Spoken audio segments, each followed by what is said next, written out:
A nossa igreja está, nos cultos à noite, promovendo uma série de mensagens com base no livro de Atos dos Apóstolos. E nós demos um título, Atos de Hoje, né? Aquele paralelo entre a igreja do primeiro século e a igreja do século 21.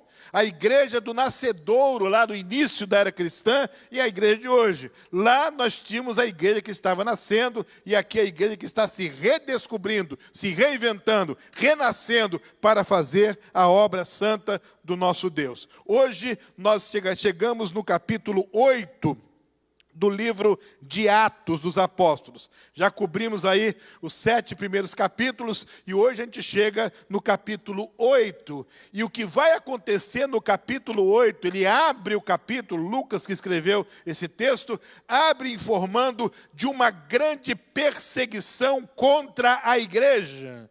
E nós temos em Atos, capítulo 8, a história da igreja perseguida, a igreja espalhada, a igreja que foi forçada a se espalhar pelo mundo. E a necessidade que os crentes daquele tempo tiveram de ter discernimento espiritual, entendimento espiritual, para tomar as decisões importantes a cada tempo. Deserto é aprendizado, perseguição é escola da vida, mas eu preciso enfrentar o deserto e a perseguição com discernimento espiritual, percebendo, conhecendo, discernindo aquilo que Deus quer para a minha vida. Problema, dificuldade, todos nós enfrentamos, mas a questão é, o que eu posso aprender com o problema? Em que eu posso crescer com essa dificuldade? A igreja foi perseguida, havia violência sendo praticada, prisões e mortes. Como ser cristão no meio de perseguição? E nós podemos perguntar hoje, como ser cristão no meio de uma pandemia como esta? Como ser cristão num contexto quando as pessoas olham para nós assim, desconfiando, não dando crédito. Naquela época era assim que os cristãos viviam o seu dia a dia. E todos que se identificavam com a fé cristã estavam se expondo a perigo, arriscando a própria vida. Eu nunca vou me esquecer da viagem que eu fiz à Áustria, alguns anos atrás, e nós estávamos ali, meus irmãos, pregando o Evangelho, falando de Jesus, e uma missionária estava ali trabalhando, ganhando pessoas para Cristo, e aquela era uma noite de batismo, e nós estávamos ali alegres porque íamos batizar, e eu estava muito feliz porque eu iria batizar 24 novos irmãos em Cristo, frutos do trabalho daquela missionária, todos eles ex-muçulmanos. Ela trabalhou, ela discipulou, ela ganhou, chegou o dia do batismo. E nós fomos para o templo para o batismo. Qual foi a minha surpresa? Quando eu cheguei, a igreja estava cheia, o povo estava adorando, louvando ao Senhor, e eu perguntei, o culto já começou? Não, pastor, o culto não acabou. Eles estão aqui desde manhã, adorando a Deus, e eles não param de adorar a Deus. E eles saem, comem alguma coisa e voltam, saem, bebem alguma coisa e voltam. A igreja estava adorando desde pela manhã, naquele domingo. E eu perguntei, onde vai ser o batismo? E ela falou, fala baixo. Fala baixo.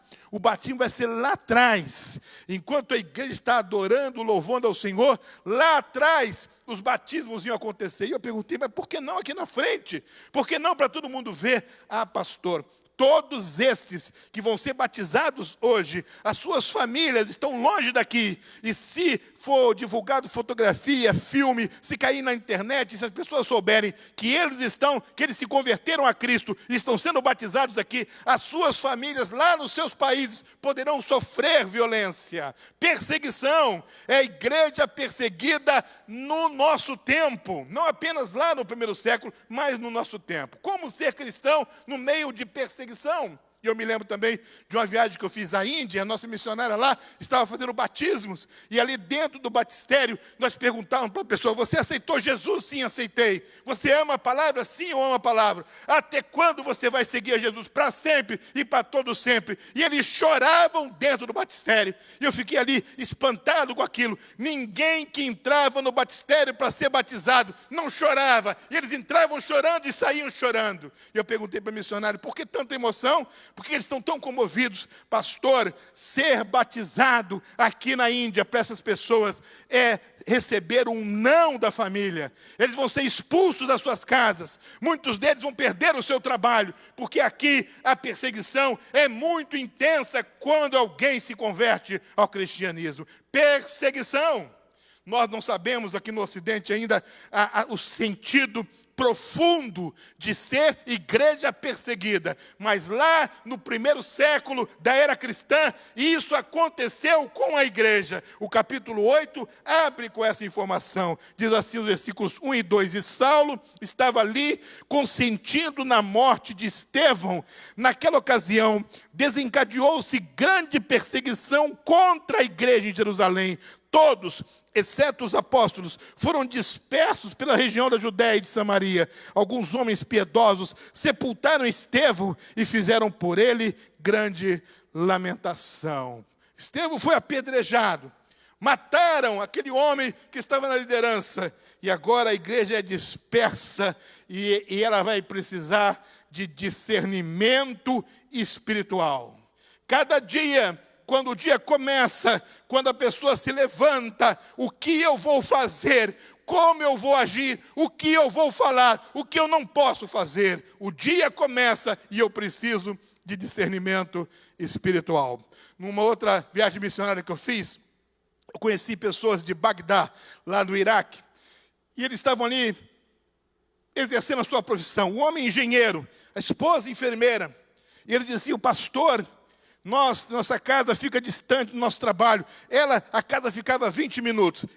A casa ficava 40 minutos. Ele dizia assim: porém, nós não conseguimos chegar no trabalho com menos de 2 horas. Eu falei: por que isso? Por causa da perseguição. Eles montam barricadas, eles fazem perguntas, eles fazem entrevistas, e eles nos cansam com as perguntas. Todas as manhãs, as mesmas perguntas, a mesma ladainha, esperando alguma contradição, esperando algum ato de revolta para nos perseguirem e nos matarem. Todo dia. Perguntei para aquele homem engenheiro: como que você aguenta isso? Perguntei para aquela mulher enfermeira: como você aguenta isso? Olha, pastor, nós levantamos de madrugada, dobramos os nossos joelhos e pedimos sabedoria a Deus, força a Deus, pedimos que Deus nos capacite a enfrentar cada dia um desafio. Era assim a realidade da igreja no primeiro século. Cada dia um tremendo desafio. Igreja perseguida, discernimento espiritual. Senhor, como vamos agir? O que vamos falar? Como devemos nos comportar? Como que o Senhor vai nos usar hoje para pregar a sua palavra? Quais são os benefícios do discernimento espiritual para a igreja? Pastor, estamos aqui no século 21, nós estamos aqui vivendo essa pandemia já em curso várias semanas. Olha, é difícil às vezes lidar com os amigos, é difícil às vezes lidar com os irmãos em Cristo, é difícil lidar com a vizinhança. Nossos relacionamentos sofrem o impacto de tudo isso. Sabe o que você precisa? Sabe o que eu preciso?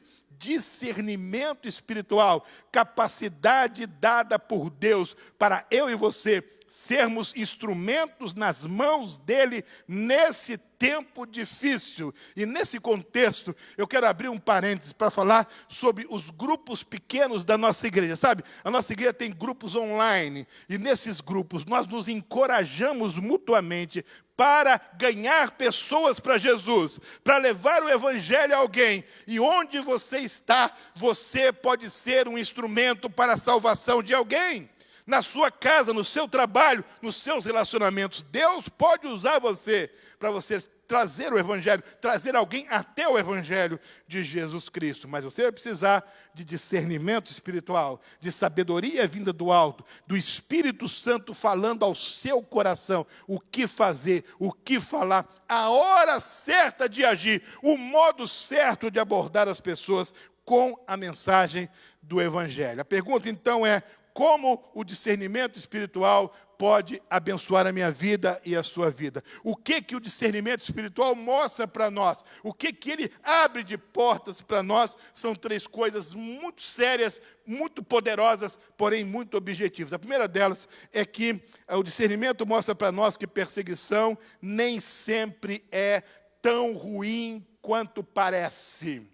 Veja bem, desertos são pedagógicos e a perseguição pode nos colocar alinhados com o projeto de Deus. Se você se lembra de Atos capítulo 1, versículo 8, mas receberão poder quando o Espírito Santo descer sobre vós, e serão minhas testemunhas, não só em Jerusalém, mas em toda a Judéia e Samaria e até os confins da terra. Jesus disse isso antes de ascender aos céus. Vocês vão ser testemunhas, não só em Jerusalém, mas eles estavam em Jerusalém.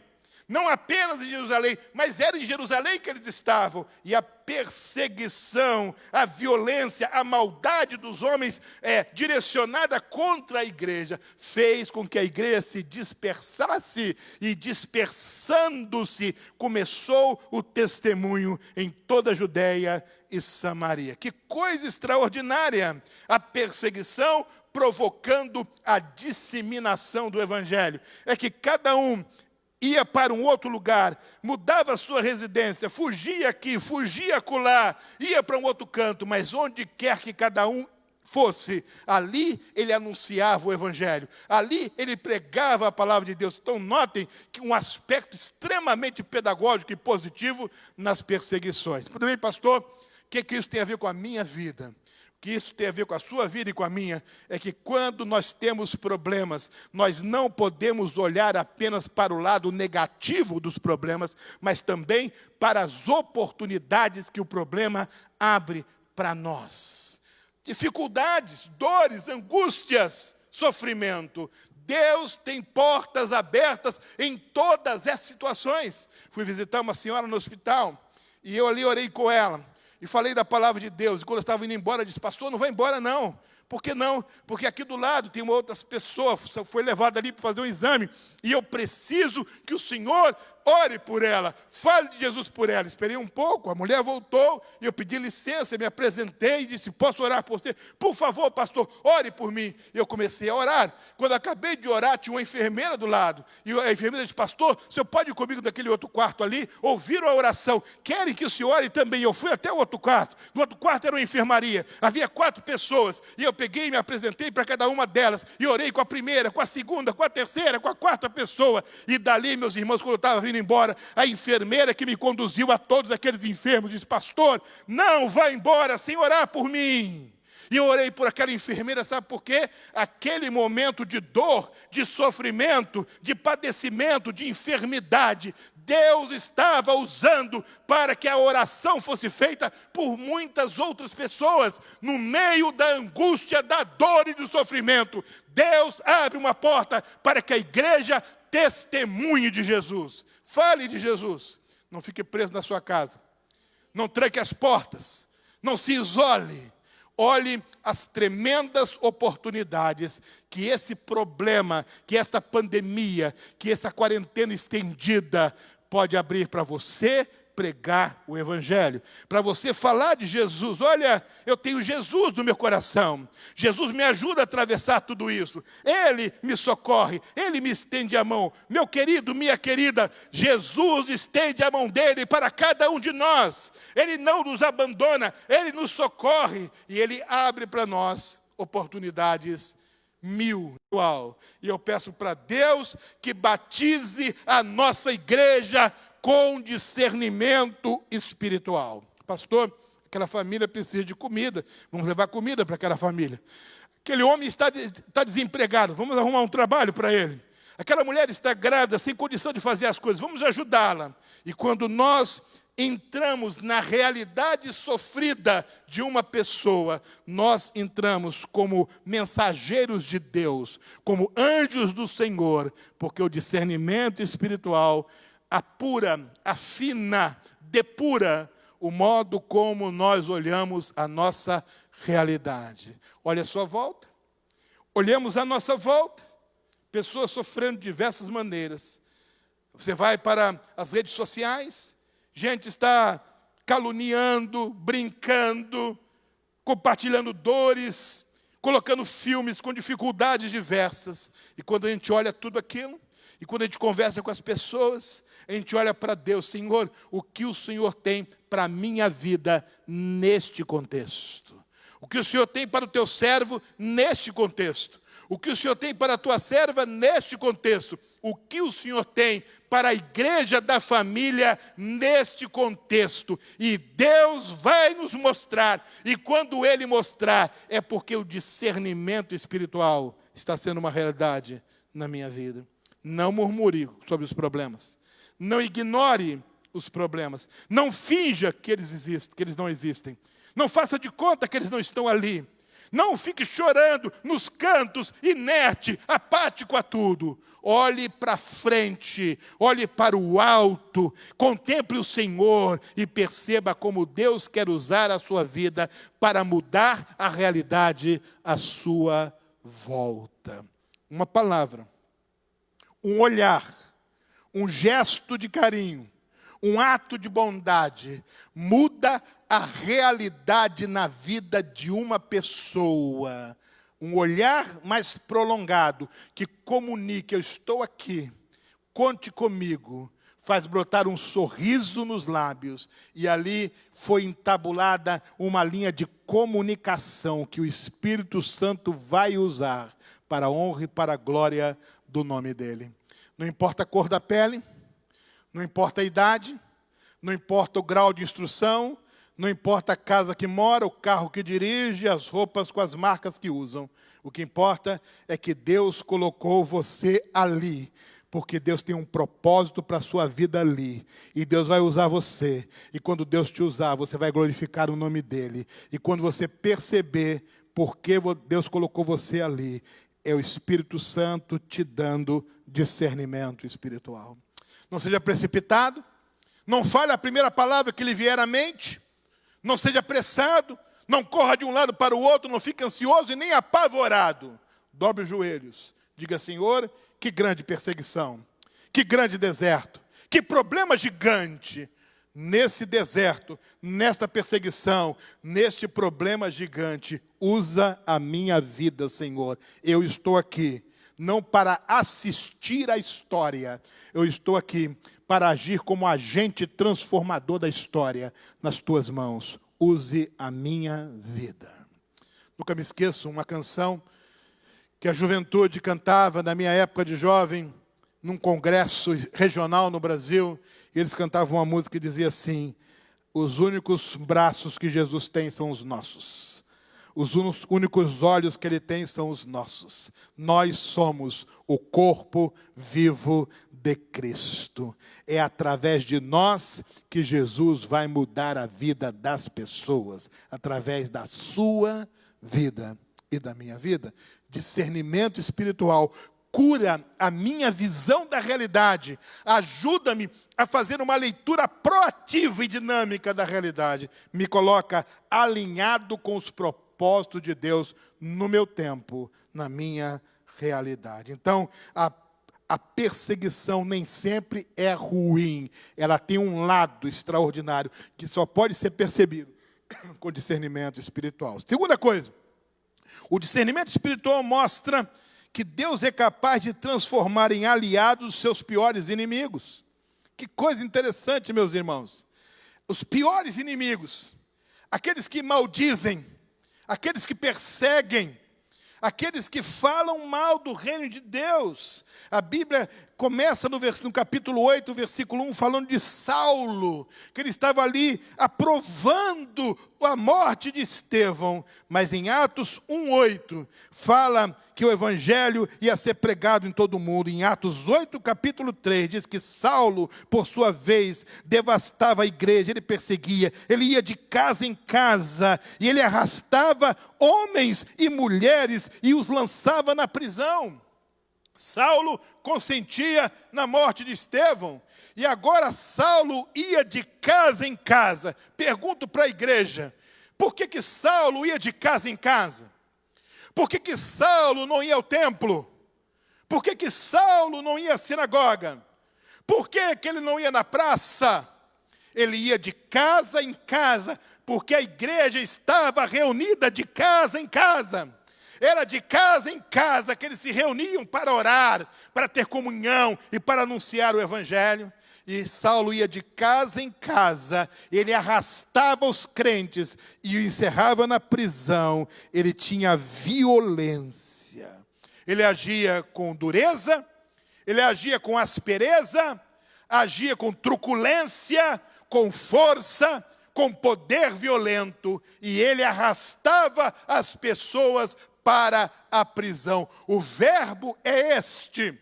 A imagem é de uma pessoa amarrada a um animal e arrastada até a prisão. Ele fazia isso com homens e com mulheres, de casa em casa. E a igreja era perseguida. Os crentes eram arrancados de suas casas e arrastados pelas ruas da cidade até chegar à prisão. Quem liderava isso? Saulo. E sabe, meus irmãos, o tempo vai passar, Saulo vai se converter a Cristo, vai ter uma experiência transformadora pelo Espírito Santo de Deus, vai experimentar o impacto do amor de Deus na vida dele. Saulo vai se converter a Cristo, vai se tornar um tremendo missionário nas mãos de Deus, e ele vai abrir igrejas, e ele vai mentorear pessoas, e agora, Saulo agora vai ter o nome de Paulo, e ele vai escrever uma carta para um discípulo dele chamado Timóteo. Observem o conselho que ele dá a Timóteo e compare esse conselho com a vida dele outrora. Paulo vai dizer: ao servo do Senhor não convém brigas, mas sim ser amável para com todos, apto para ensinar e paciente. Deve corrigir com mansidão os que se lhe opõem. A esperança de Deus lhes conceda arrependimento, levando-os ao conhecimento da verdade. Quando lemos esse conselho de Paulo a Timóteo, não podemos imaginar como ele era antes de Cristo. Sabe o que acontece?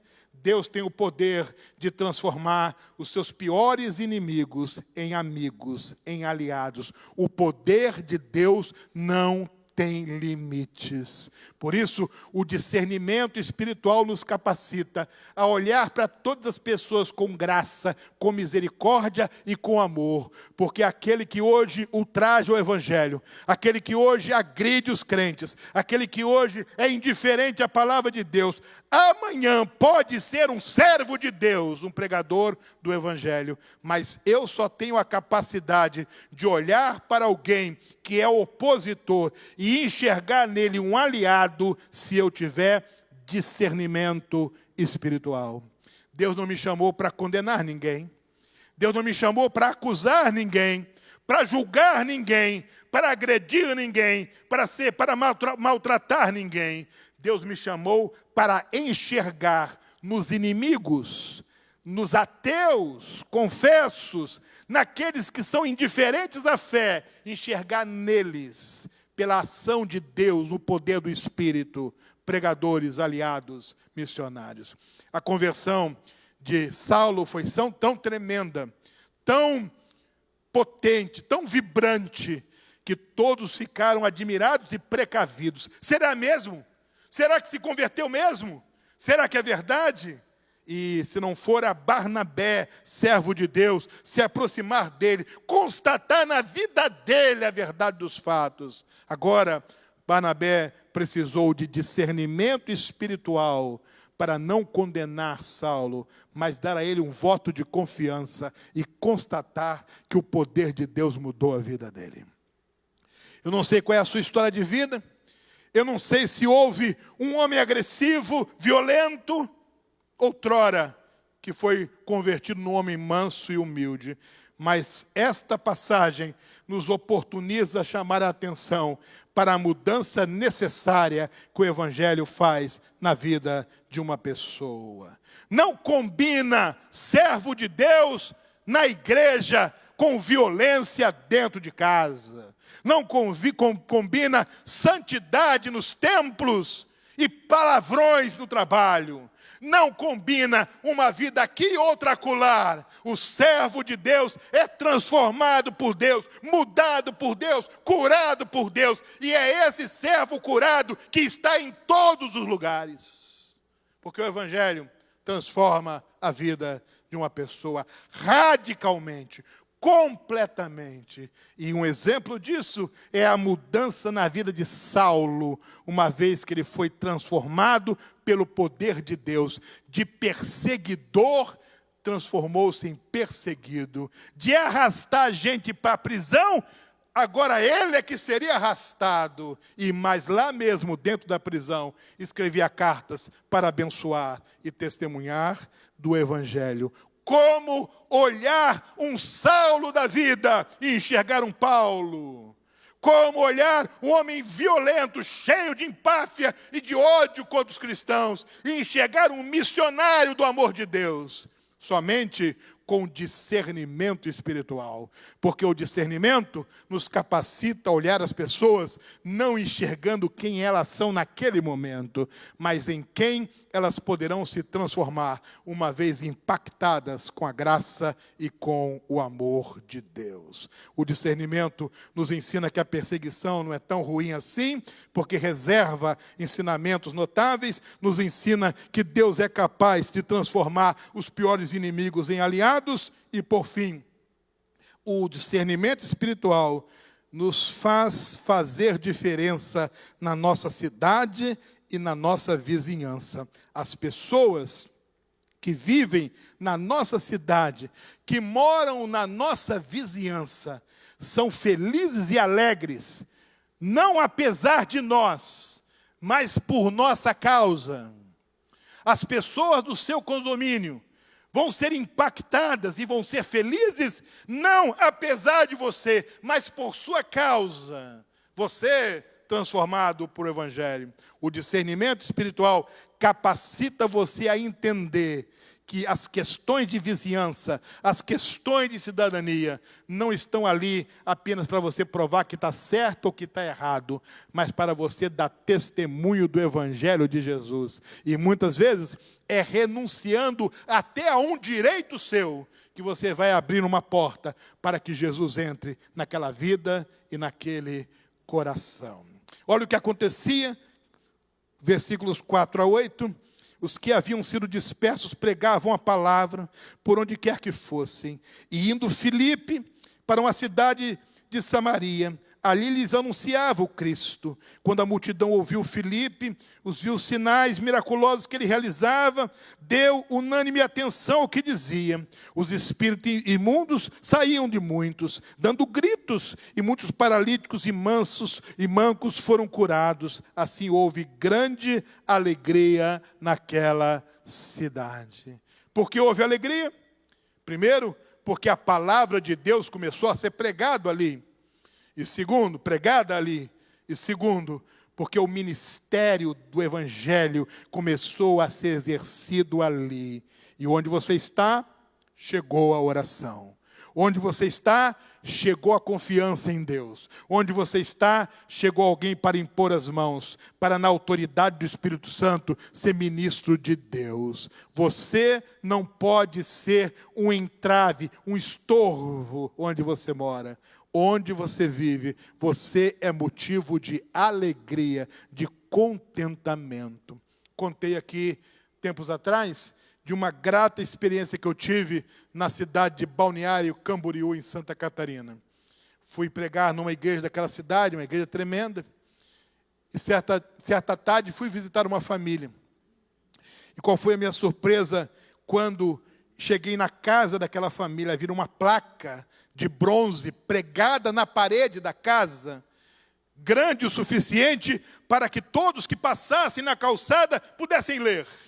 E sabe o que estava escrito naquela placa? Estava escrito assim: a Igreja Assembleia de Deus em Balneário Camboriú reconhece esta casa como casa de oração. Já pensou isso? E as pessoas passavam ali, liam aquela placa, batiam palma, e alguém abria a porta e eles diziam: pode orar por mim, entre aqui e vamos orar por você. Será que a sua casa é reconhecida no seu condomínio, no seu bairro, como casa de oração? É para a sua casa que as pessoas correm na hora do aperto, da dor, do sofrimento, para pedir oração, busca de Deus. Quando isso começar a acontecer, meus irmãos, o discernimento terá batizado a igreja, para a igreja entender que Deus colocou você naquele lugar, não apenas para te dar um teto e um lugar confortável para viver. Deus colocou você ali, porque ao seu redor há várias casas onde vivem várias famílias que precisam ser alcançadas pela graça e pelo poder de Deus. Mas você só vai ver dessa maneira quando você tiver discernimento espiritual. Ler a realidade do ponto de vista de Deus. É bom morar numa casa segura, é bom viver numa casa confortável, mas o melhor ainda é que a sua casa, que você e sua família sejam referências para as pessoas que moram ao redor, porque na hora certa alguém vai bater na sua porta e o Espírito Santo vai abrir a oportunidade para a pregação do Evangelho. Capítulo 8 do livro de Atos fala sobre discernimento espiritual em tempo de perseguição, problemas, deserto e dificuldade. Não fique assustado, porque perseguição tem o seu lado positivo. Não fique assustado com os perseguidores, com os violentos, porque Deus transforma todos eles em aliados. Não fique preocupado com as vantagens que você tem em viver aqui ou ali. Pense na missão que Deus te deu para você viver aqui e ali. Eu creio que todos nós concordamos que a oração que precisamos fazer como igreja é: Senhor, dá-nos discernimento espiritual. Senhor, batize-nos com discernimento espiritual. Senhor, visita-nos com discernimento espiritual. Queria que você baixasse sua cabeça.